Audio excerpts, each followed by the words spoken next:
বিয়াৰ পিছত মই ৩গৰাকী কন্যা সন্তান জন্ম দিলোঁ। চতুৰ্থবাৰৰ বাবে গৰ্ভৱতী হওঁতে শাহুৱে কৈছিল যে এইবাৰ কন্যা সন্তান জন্ম হ'লে তোমাক ঘৰৰ পৰা বাহিৰ কৰি দিম। মই সকলো সময়তে চিন্তিত হৈ দিনে নিশাই প্ৰাৰ্থনা কৰিছিলোঁ এটা পুত্ৰ সন্তান পাবৰ কাৰণে। এদিন আমাৰ চাকৰজনে ক'লে, মেডাম, আপুনি প্ৰতিদিনে এটা কেঁচা কণী খাওক, নিশ্চিতভাৱে কেৱল এটা পুত্ৰ সন্তানেই জন্ম হ'ব। মই প্ৰতিদিনে এটা কেঁচা কণী খাই শুবলৈ আৰম্ভ কৰিছিলোঁ। কিন্তু প্ৰসৱৰ সময়ত যেতিয়া সন্তানটো জন্ম হৈছিল তেতিয়া মোৰ ভৰিৰ তলৰ পৰা মাটি নোহোৱা হৈ গৈছিল। কাৰণ মোৰ নাম ময়ূৰী। মোৰ বিয়াৰ 5 বছৰ হ'ল।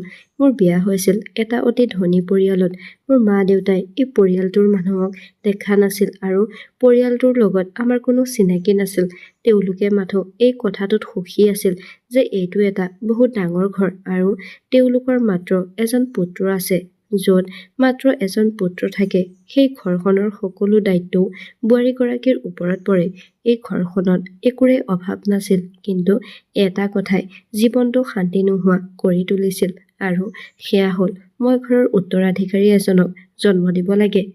বিয়াৰ প্ৰথম বছৰতে মই গৰ্ভৱতী হৈছিলোঁ আৰু বহুত সুখী হৈছিলোঁ। কিন্তু এইটো আমাৰ সমাজৰ চিৰসত্য সঁচা কথা আছিল যে এগৰাকী মহিলাৰ পৰা আশা কেতিয়াও শেষ নহয়। প্ৰথমে তাই ভালদৰে পঢ়া উচিত আৰু তাৰপিছত তাইক ধুনীয়া দেখাটো, তাৰপিছত তাইক বিয়া দিয়া হয়। বিয়াৰ পিছত সোধা হয় যে তাইৰ মাতৃ হৈছে নে নাই, আৰু যদি তাইৰ মাতৃ হৈছে তেতিয়া পুত্ৰৰ মাতৃ হৈছে নে কন্যা সন্তানৰ মাতৃ হৈছে, আৰু যদি তাই কন্যা সন্তানৰ মাতৃ হৈছে তেন্তে পুত্ৰ সন্তানৰ মাতৃ কিয় হোৱা নাই। এগৰাকী নাৰীৰ গোটেই জীৱন এই সকলোবোৰ কথা পতা আৰু শুনাতে পাৰ হৈ যায়। ভগৱানে মোক মোৰ প্ৰথম সন্তানটো ছোৱালী দিলে। মই বৰ সুখী হৈছিলোঁ, কাৰণ বিয়াৰ 10 বছৰ পাছতো সন্তানৰ আশীৰ্বাদ নোপোৱা বহুত মানুহ আছিল। কিন্তু মোৰ শাহু আৰু মোৰ স্বামী একেবাৰে সুখী যেন নালাগিল। তথাপিও তেওঁলোকে নিজৰ অসন্তুষ্টি প্ৰকাশ কৰা নাছিল। ভাগ্যই মোৰ বাবে কি লিখিছে মই গম পোৱা নাছিলোঁ, কাৰণ মোৰ ঘৰত ইজনীৰ পিছত সিজনীকৈ 3গৰাকী কন্যা সন্তান জন্ম হৈছিল। এই ঘৰটোক এটা অট্টালিকা বুলি কোৱাটো অধিক উপযুক্ত হ'ব। এই অট্টালিকাটোতে এজন চাকৰ আছিল, যাক সকলোৱে ৰামু বুলি মাতিছিল। এই ঘৰখনত একমাত্ৰ সিয়ে আছিল যিয়ে মোৰ দুখ কষ্ট বুজি পাইছিল। সি কৈছিল যে ভগৱানেতো আপোনাৰ ঘৰত বহুত সুখ দিছে। সিয়ে প্ৰায় এই খবৰটো বাহিৰলৈ শুনাবলৈ যায় যে মোৰ ছোৱালী জন্ম হৈছে, আৰু তাৰ পৰিৱৰ্তে মোৰ স্বামীৰ পৰা সি চৰ খায়। যেতিয়া 2জনী কন্যা সন্তান জন্ম হ'ল তেতিয়া মোৰ স্বামী আৰু শাহুমাৰ বহুত খং উঠিছিল। মোকো দুআষাৰ কথা শুনাইছিল আৰু কেইবা সপ্তাহ ধৰি তেওঁলোকৰ মনটো বেয়া হৈ থাকিছিল। মোৰ স্বামীয়ে নিজৰ ছোৱালী কেইজনীক মৰম কৰা নাছিল। আনকি মোৰ শাহুৱেও সিহঁতক তেওঁৰ ওচৰলৈ যাব দিয়া নাছিল। তেওঁ এনেকুৱা দেখুৱাইছিল যেন সিহঁতে তেওঁক হাত লগালে তেওঁৰ হাতখন লেতেৰা হৈ যাব। এই ঘৰখনত মোৰ ছোৱালীবোৰৰ বাবে সকলো সুবিধা আছিল। সিহঁতে ভাল স্কুলত পঢ়িছিল আৰু ভাল খাদ্য খাইছিল, কিন্তু কোনেও সিহঁতক মৰম কৰা নাছিল। সেইবাবেই মোৰ ছোৱালী কেইজনী বৰ জেদী হৈ আহিছিল। এতিয়া ময়ো ভগৱানৰ ওচৰত প্ৰাৰ্থনা কৰিবলৈ ধৰিলোঁ যে 3জনী ছোৱালীৰ পিছত মোক এটি ল'ৰা সন্তান দিয়ক, কাৰণ ময়ো বিচাৰিছিলোঁ ভগৱানে যাতে মোক এটা ল'ৰা সন্তান দিয়ে। কিন্তু তৃতীয় ছোৱালীজনীৰ বয়স 2 বছৰ পাৰ হৈ যোৱাৰ পিছতো মই আৰু গৰ্ভৱতী হোৱা নাছিলোঁ। 3জনী কন্যা সন্তানৰ মাক আৰু এতিয়া গৰ্ভৱতী নোহোৱাৰ কাৰণে মই আৰু কথা শুনিব লগা হৈছিল। মই বৰ চিন্তিত আছিলোঁ। যেতিয়া এজন ব্যক্তিয়ে বহুত চিন্তিত হৈ থাকে তেতিয়া তেওঁ যাক লগ পায় তেওঁৰ মনৰ কথাবোৰ কৈ দিয়ে। ঠিক তেনেদৰে মই মোৰ চাকৰ ৰামুক মোৰ মনৰ কথাবোৰ কৈছিলোঁ যে মই আজিকালি বহুত চিন্তিত হৈ আছোঁ। মাত্ৰ বুজিব যে মই ৰামুক মোৰ মনৰ সকলো কথা খুলি কৈছিলোঁ, যে মই কি ভাল পাওঁ, মোৰ কি ভাল লাগে, কি বেয়া লাগে, মই কিয় ইমান চিন্তিত হৈ থাকোঁ। এই সকলোবোৰ কথা মই তাক খুলি কৈছিলোঁ। কিন্তু ৰামুই মোক কেতিয়াও তাৰ নিজৰ বিষয়ে একো কোৱা নাছিল। যিয়েই নহওক, তাৰ বিষয়ে জানিবলৈ মোৰ আগ্ৰহো নাছিল। সি এজন ভাল মানুহ আছিল। সি মোতকৈ সৰু আছিল। সি এই ঘৰখনত পুৰণি চাকৰ আছিল। তাৰ ককাক আৰু দেউতাকেও ইয়াত চাকৰ হিচাপে কাম কৰিছিল। মই দিনে নিশাই প্ৰাৰ্থনা কৰিছিলোঁ, বিনতি কৰিছিলোঁ, আৰু তাৰ পিছত ভগৱানে মোক আশীৰ্বাদ দিলে। মই চতুৰ্থবাৰৰ বাবে গৰ্ভৱতী হৈছিলোঁ। মই বহুত সুখী হৈছিলোঁ। মই সুখী হৈছিলোঁ কাৰণ ভগৱানে মোক আকৌ পুনৰ এবাৰ নতুন আশা এটা জগাই দিছিল। এই ভাল খবৰটো নোহোৱা হ'লে বৰ বেয়া হ'লহেঁতেন। যেতিয়াই মই গৰ্ভৱতী হওঁ তেতিয়াই মোৰ স্বামী আৰু শাহুৱে গোটেই 9 মাহটো মোক বহুত মৰম আৰু আদৰ-সাদৰ কৰি আৰামত ৰাখিছিল। তেওঁলোকে আশা কৰিছিল যে এতিয়া সকলো ঠিক হৈ যাব আৰু ভগৱানে আমাক এটা পুত্ৰ সন্তান দিব। এদিন মই মোৰ কোঠাত বহি আছিলোঁ। তেনেতে মোৰ শাহুৱে মোৰ কোঠালৈ আহিল আৰু প্ৰথমে মোৰ স্বাস্থ্যৰ কথা সুধিলে। তাৰ পিছত মোক ক'লে, চোৱা, এইবাৰো যদি তোমাৰ ল'ৰা নহয় তেনেহ'লে আমি এনেকুৱা কাম কৰিব লাগিব যিটো তুমি আমাৰ পৰা কেতিয়াও আশা কৰা নাছিলা। মই সুধিলোঁ, আপুনি এইবোৰ কি কৈছে? কি কৰিব আপুনি? মোৰ শাহুৱে ক'লে যে আমি তোমাক এইখন ঘৰৰ পৰা বাহিৰ কৰি দিম। এই কথা শুনি মই বহুত বেছি চিন্তিত হৈ গ'লোঁ আৰু চকুৰ পৰা চকুলো বৈ আহিবলৈ ধৰিলে। মই ক'লো, এই ঘৰখনৰ বাহিৰে মোৰ আৰু কোন আছে? মোৰ মা-দেউতা আৰু এই পৃথিৱীত নাই, ভাই-ভনী কোনোৱেই নাই। মই একমাত্ৰ ছোৱালী আছিলোঁ। যদি মোক এইখন ঘৰৰ পৰা বাহিৰ কৰি দিয়ে তেন্তে মই মোৰ ছোৱালীকেইজনীৰ লগত ক'লৈ যাম? মোৰ শাহুৱে ক'লে, এইটো আমাৰ সমস্যা নহয়। গতিকে ভগৱানক প্ৰাৰ্থনা কৰা যাতে এইবাৰ কেৱল ল'ৰা সন্তানেই জন্ম হয়। যদি তোমাৰ পুত্ৰ সন্তান জন্ম হয় তেন্তে তুমি এই অট্টালিকাটোত ৰাণী হ'বা। ৰাণীৰ দৰে ৰাজত্ব কৰিব পাৰিবা। আমি তোমাক বহুত সুখত ৰাখিম। তোমাৰ ছোৱালী আৰু তোমাৰ যি মন যায় সেয়া তুমি তোমাৰ চকুৰ আগত পাবা। কিন্তু যদি তোমাৰ ল'ৰা নহয় তেতিয়া তোমাক আকাশৰ পৰা উঠাই মাটিত পেলাই দিয়া হ'ব। মই মোৰ ল'ৰাটোক দ্বিতীয় বিবাহ কৰাই দিম। মই তোমাক 4টা সুযোগ দিছোঁ। যদি তুমি এই 4টা সুযোগৰ পিছতো আমাৰ পৰিয়ালক এটা উত্তৰাধিকাৰী দিব নোৱাৰা তেন্তে সেইটো তোমাৰ দোষ। মোৰ শাহুৰ মনত যি চলি আছিল তেওঁ মোক সেইখিনি কথা ক'লে আৰু আনকি এইটোও ক'লে যে যদি তোমাৰ পুত্ৰ সন্তান জন্ম নহয় তেতিয়া তুমি তোমাৰ 4জনী ছোৱালীৰ সৈতে ইয়াৰ পৰা যাব লাগিব। মই বিচলিত হৈ পৰিলোঁ। তেওঁ ইমান কেনেকৈ নিষ্ঠুৰ হ'ব? তেওঁতো কেতিয়াও মোৰ লগত ভাল ব্যৱহাৰ কৰা নাছিল, কিন্তু তেওঁলোকে মোৰ ওপৰত ইমান অত্যাচাৰ কেনেকৈ কৰিব পাৰিছে? মই কিছু সময়ৰ আগতে ৰামুক জুচ বনাবলৈ গৈছিলোঁ। হয়তো সি তাকে দিবলৈ মোৰ ৰুমলৈ আহিছিল।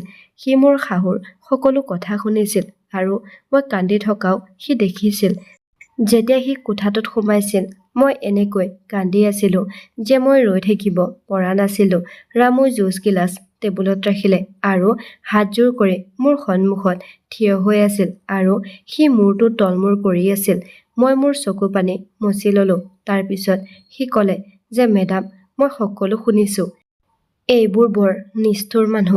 তেওঁলোকৰ দেউতাক আৰু ককাকো এনেকুৱা আছিল আৰু তেওঁলোকৰ পৰিয়ালটোত এটা অভিশাপ আছে যে তেওঁলোকৰ ঘৰত বহু বছৰ ধৰি কোনো ল'ৰা সন্তান জন্ম নহয়। আনকি ডাঙৰ ছাৰ আৰু মেডামৰো বিয়াৰ 10 বছৰৰ পিছতহে সন্তান জন্ম হৈছিল। মই বহুত আচৰিত হ'লোঁ। যেতিয়া 10 বছৰৰ পাছতো মাতৃ হ'ব পৰা নাছিল তেতিয়া মোৰ শাহুৱে কেনেকুৱা অনুভৱ কৰিছিল যিটো এতিয়া মই অনুভৱ কৰি আছোঁ। তেতিয়াহ'লে তেওঁ মোৰ দুখ কষ্ট বুজিব নোৱাৰেনে? মইতো এই ঘৰখনক সন্তান দিছিলোঁ। এনেকুৱা নাছিল যে মই একেবাৰে বাজি মহিলা আছিলোঁ। ৰামুই ক'লে, মেডাম, মই আপোনাক এটা কৌশল কওঁ। এইটো এটা অতি পুৰণি নিয়ম। আমাৰ সমাজৰ বয়োজ্যেষ্ঠসকলে এই নিয়মৰ ওপৰত বিশ্বাস কৰিছিল আৰু এই নিয়মটোত বেছি একো কাম কৰিব নালাগে। মাত্ৰ ৰাতি শুই যোৱাৰ আগতে এটা কেঁচা কণী খাব লাগিব। মই চৰ্ত লগাই ক'ব পাৰোঁ যে এইবাৰ আপোনাৰ নিশ্চয় ল'ৰা হ'ব। মই ৰামুক ক'লো, কি কৈছা এইবোৰ? এনেকৈ পুত্ৰ জন্ম হ'ব পাৰে নেকি? ৰামুই ক'লে, মেডাম, য'ত আপুনি ইমানখিনি কৰিছে এইটোও কৰি চাওকচোন আৰু যদি পুত্ৰ সন্তান জন্ম নহয় তেন্তে মোৰ নাম সলনি কৰি দিব। ধনী মানুহৰ এইটোৱে ডাঙৰ দুখ যে যেতিয়া তেওঁলোকে ডাঙৰ বিপদত পৰে তেতিয়া তেওঁলোকে নিজৰ অশিক্ষিত আৰু অবুদ্ধিমান চাকৰৰ পৰামৰ্শ মানি লয় আৰু সিহঁতে দিয়া পৰামৰ্শই তেওঁলোকৰ কোনো কামত আহে নে নাই সেই কথাও নাভাবে। ইয়াৰ আঁৰত কিবা যুক্তি আছে নে নাই সেইটোও বিচাৰ নকৰে। ময়ো ৰামুৰ কথাত সন্মতি দি ক'লো যে মই প্ৰতি নিশা এটা কেঁচা কণী খাই শুই যাম। যদি মই কোনোবা দিনা পাহৰি যাওঁ তেন্তে তুমি মোৰ বাবে এটা কণী লৈ আহিবা, ৰামুই ক'লে। মই এই কামটো মোৰ দায়িত্ব বুলি বিবেচনা কৰিম আৰু মই নিশ্চিত যে এইবাৰ নিশ্চয় আপোনাৰ এটা পুত্ৰ সন্তান জন্ম হ'ব। তেতিয়া আপুনি এই অট্টালিকাটোত ৰাজত্ব কৰিব আৰু ময়ো আপোনাৰ সেৱা কৰি বহুত সুখী হ'ম। বহু বছৰৰ পাছত এই অট্টালিকাটোৱে এগৰাকী ভাল মালিকনী পাব। ৰামুই কোৱাৰ দৰে মই প্ৰতি নিশা এটা কেঁচা কণী খাবলৈ ধৰিলোঁ। প্ৰথমতে মোৰ বৰ আচহুৱা যেন লাগিছিল, কিন্তু ইয়াৰ সোৱাদ কেনেকুৱা সেইবোৰত মই একো গুৰুত্ব নিদিলোঁ। এইটো বহুত অদ্ভুত কাম আছিল যদিও মই মাথো ল'ৰা সন্তানৰ মাক হোৱাত গুৰুত্ব দিছিলোঁ আৰু এইটোৱে মোৰ জীৱনৰ উদ্দেশ্য হৈ পৰিল। যদি মই কোনোবা দিনাখন পাহৰি যাওঁ তেতিয়া ৰামুই নিজেই মোক গাখীৰ দিয়াৰ লগতে এটা কণী আনি দিছিল। মোৰ স্বামীয়ে এই বিষয়ে নাজানিছিল, কিন্তু এদিন তেওঁ এই কথা বুজি পাইছিল। মোৰ স্বামীয়ে এইটো দেখি ক'লে যে এই কণীটো তোমাৰ বাবে আহিছে নেকি? তেতিয়া মই ক'লোঁ যে এইটো সিজোৱা কণী। আপোনাৰ মায়ে কৈছে যে তুমি ৰাতি গাখীৰৰ সৈতে এটা কণীও খাবা। মোৰ স্বামীয়ে হাঁহিলে আৰু ক'লে, লগতে এইটো প্ৰাৰ্থনা কৰিবা যে তোমাৰ কেৱল ল'ৰা সন্তানেই হওক, নহ'লে এইবোৰ খোৱা বোৱা কোনো কামত নাহিব। কেতিয়াবা এইটো ভাবি মোৰ বহুত দুখ লাগে যে মোৰ স্বামীয়ে মোক সমৰ্থন নকৰে আৰু মোৰ বাবে একো কৰিব নোৱাৰে, কিন্তু অন্ততঃ তেওঁতো মোক সান্তনা দিব পাৰে। যদি মই তেওঁৰ পৰা অলপ সমৰ্থন পালোহেঁতেন তেন্তে মই কিছু শান্তি পালোহেঁতেন। কিন্তু এতিয়া এইটোৱে সত্য আছিল যে মই তেওঁৰ পৰা কোনো আশা কৰা নাছিলোঁ। তেওঁ মোক নিজৰ জীৱন সংগী বুলি গণ্য কৰা নাছিল। তেওঁ মাথো মোক সন্তান জন্ম দিয়া মেচিন বুলি ভাবিছিল। তেওঁক মোৰ পৰা কেৱল এটা পুত্ৰ সন্তান লাগে। মই ভগৱানক প্ৰাৰ্থনা কৰিছিলোঁ যাতে মই এইবাৰ এটা পুত্ৰ সন্তানৰ আশীৰ্বাদ পাওঁ, যাক মই তেওঁক গতাই দিব পাৰোঁ আৰু ক'ব পাৰোঁ যে আপুনি বিচৰাখিনি পাইছে আৰু আপোনাৰ বিৰুদ্ধে মোৰ কোনো অভিযোগ নাই আৰু আমি কেৱল নামতহে স্বামী স্ত্ৰী। মই সেই দিনটোলৈ অপেক্ষা কৰি আছিলোঁ। মই তেওঁক ক'ব বিচাৰিছিলোঁ যে এই 5 বছৰৰ ভিতৰত মোৰ অন্তৰখন বহুত ঘৃণাৰে ভৰি পৰিছে। তথাপিও কেনেবাকৈ মই এই সকলোবোৰ সহ্য কৰি আছোঁ, কাৰণ মই ছোৱালীৰ মাতৃ আছিলোঁ। এইটো সঁচা যে এগৰাকী নাৰীৰ সন্মান কেৱল পুৰুষৰ দ্বাৰাহে কৰা হয় আৰু কেনেবাকৈ যদি তাই পুত্ৰৰ মাতৃ হয় তেন্তে তাই আৰু অধিক সন্মান পায়। এদিন এই অট্টালিকাটোত খুব অদ্ভুত কিবা এটা ঘটি থকা শুনিলোঁ যে মোৰ স্বামী খঙেৰে চিঞৰিছে, ৰামু ক'ত আছে? মই গম পালোঁ যে সি ঘৰত নাই আৰু ক'ত নোহোৱা হৈ গ'ল কোনেও নাজানে। আজিলৈকে সি কেতিয়াও এনেকৈ যোৱা নাছিল। আজি গাঁৱৰ পৰা মোৰ বহুত ভাল বান্ধৱী আহিব। মোৰ ইমান কাম আছে আৰু সি ক'ত পলাই গ'ল। ময়ো ভাবিবলৈ ধৰিলোঁ যে ৰামু ক'লৈ গ'ল, কিন্তু সি ৰাতি হোৱাৰ আগতেই আহিছিল। মোৰ স্বামীয়ে তাক বহুত বকিলে, কিন্তু সি ঘৰৰ সকলো কাম সময়মতে সম্পূৰ্ণ কৰিছিল। ৰাতি যেতিয়া সি মোৰ ওচৰলৈ আহিছিল, মই তাক সুধিছিলোঁ যে তুমি ক'লৈ গৈছিলা? সি ক'লে যে সি কাৰোবাক লগ কৰিবলৈ গৈছিল, কিন্তু সি যে মিছা কথা কৈছে সেয়া তাৰ মুখত স্পষ্টকৈ জিলিকি আছিল।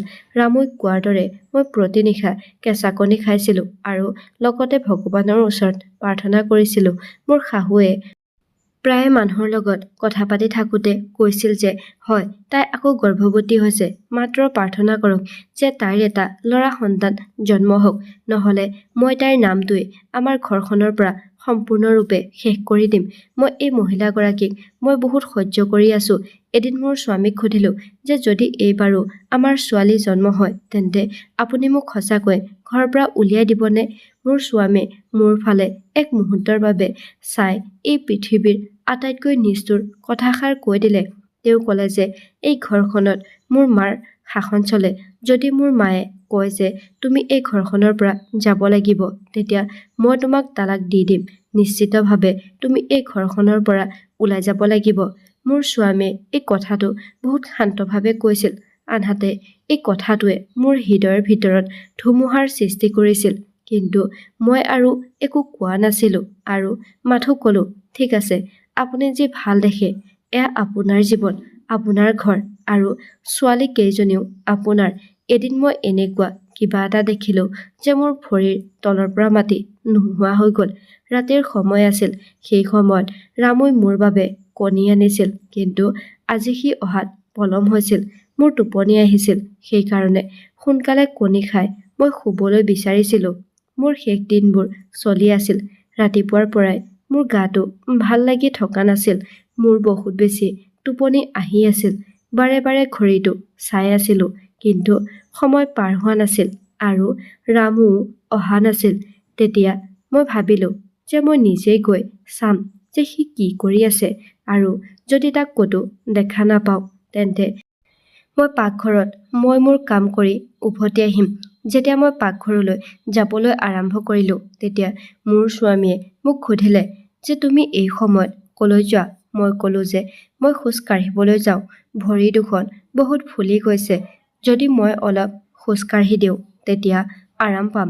তেওঁ ঠিক আছে বুলি কৈ কিতাপ পঢ়াত ব্যস্ত হৈ পৰিল। যেতিয়া মই পাকঘৰৰ ফালে আহিলোঁ, তেতিয়া পাকঘৰৰ খিৰিকীৰে এটা দৃশ্য দেখিলোঁ। দৃশ্যটো দেখি মোৰ ভৰিৰ তলৰ পৰা মাটি নোহোৱা হৈ গ'ল। মই দেখি আচৰিত হ'লোঁ যে মোৰ সন্মুখত এখন ট্ৰে আছিল, য'ত এগিলাচ গাখীৰ ৰখা হৈছিল আৰু ৰামৰ হাতত এটা কণী আছিল, যাৰ ওপৰত সি কিবা এটা পঢ়ি ফুৱাই আছিল। তাৰ পাছত সেই কণীটো ট্ৰেত ৰাখি সি পাকঘৰৰ পৰা ওলাই আহিবলৈ ধৰিলে।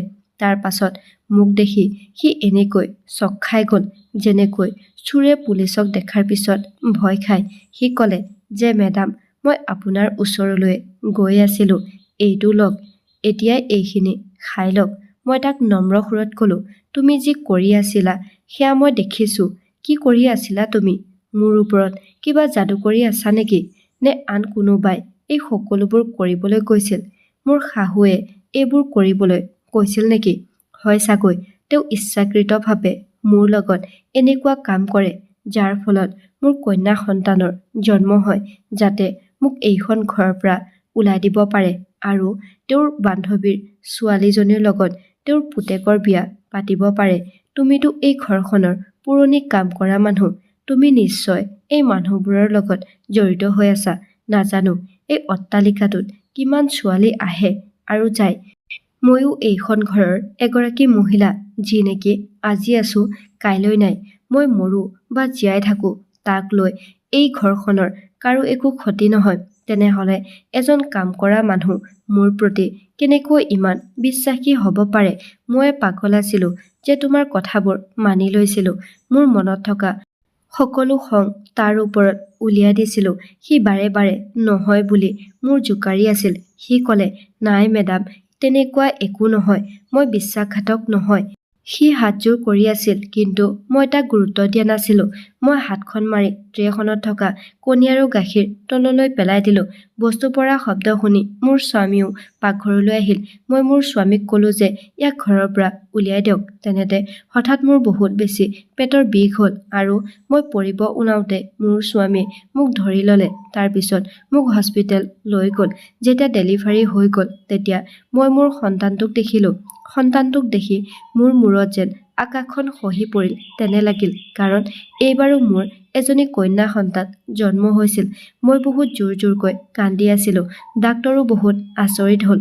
তেতিয়া তৎক্ষণাত এজনী মহিলা মোৰ ওচৰলৈ আহিল আৰু মোৰ ছোৱালীজনীক উঠাই সেই ঠাইত তাইৰ ল'ৰাটোক ৰাখিলে। মই বহুত আচৰিত হ'লোঁ, কাৰণ মই সেই মহিলাগৰাকীক আগতে কেতিয়াও দেখা নাছিলোঁ। আৰু সেই মহিলাগৰাকীয়ে ক'লে যে তুমি গৰ্ভধাৰণ কৰা দিনৰে পৰা ময়ো গৰ্ভৱতী আছিলোঁ। মোৰো 3টা সন্তান আছে, কিন্তু আটাইকেইজনে পুত্ৰ। এইবাৰ মই কন্যা সন্তানৰ আশা কৰি আছিলোঁ, কিন্তু ভগৱানে মোক পুনৰ এটা পুত্ৰ সন্তান দিলে।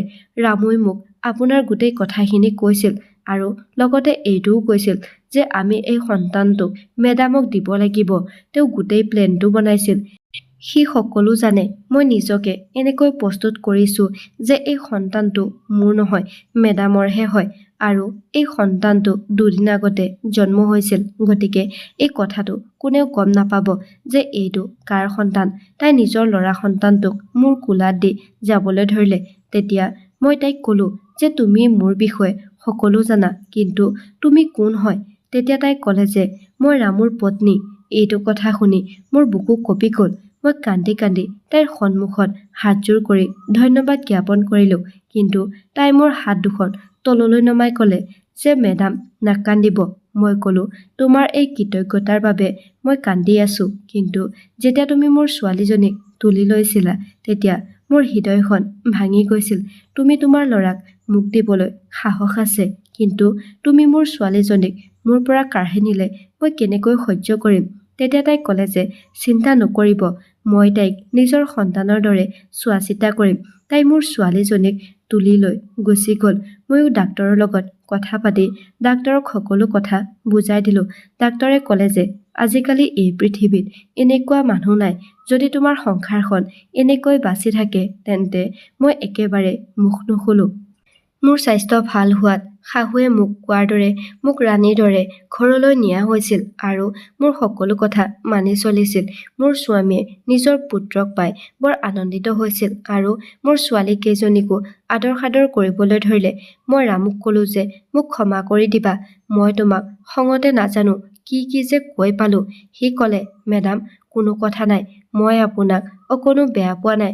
মই বুজি পাইছিলো আপোনাৰ পৰিস্থিতি। সেই কণীটো ইয়াৰ লগত কোনো সম্পৰ্ক নাছিল।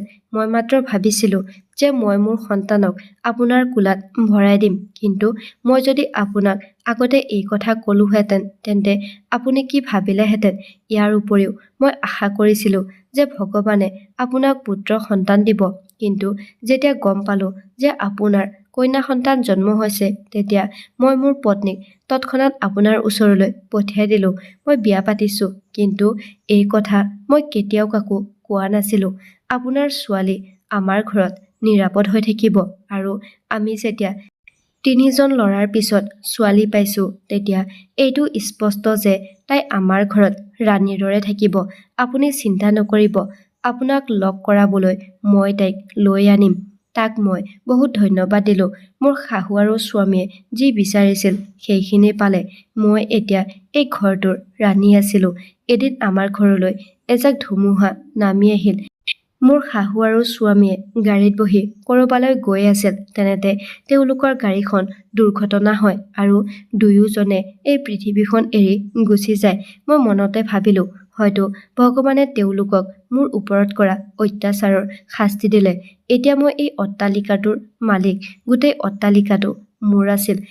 গতিকে মই ৰামু, তাৰ পত্নী আৰু সন্তানক গাঁৱৰ পৰা একেবাৰে চিৰদিনৰ বাবে এই অট্টালিকাটোত থাকিবলৈ দিলো। লগতে মই মোৰ ছোৱালীজনীক মোৰ চকুৰ আগত ডাঙৰ হোৱাটো যাতে চাব পাৰো।